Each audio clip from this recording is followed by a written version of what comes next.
હું ગુજરાતમાં રહેવાવાળા ઉત્તર ભારતીયોથી હાથ જોડીને નમ્ર વિનંતી કરું છું કે તમે આમ આદમી પાર્ટી દ્વારા મહિલા મોરચામાં જે ઉપપ્રમુખના 13 પદાધિકારીઓના લિસ્ટ જાહેર કરવામાં આવ્યા છે એમાં એક પણ ઉત્તર ભારતીય મહિલા નથી. શું આમ આદમી પાર્ટી એક મુસ્લિમ મહિલાને ઉપપ્રમુખ બનાવ્યા છે તો આમ આદમી પાર્ટી શું કહેવા માંગે છે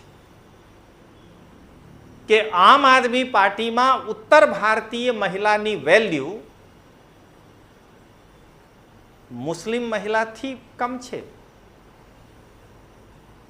આ પાર્ટી મુસ્લિમને ઉપપ્રમુખ બનાવી શકે છે, ઉત્તર ભારતીયોને નહીં.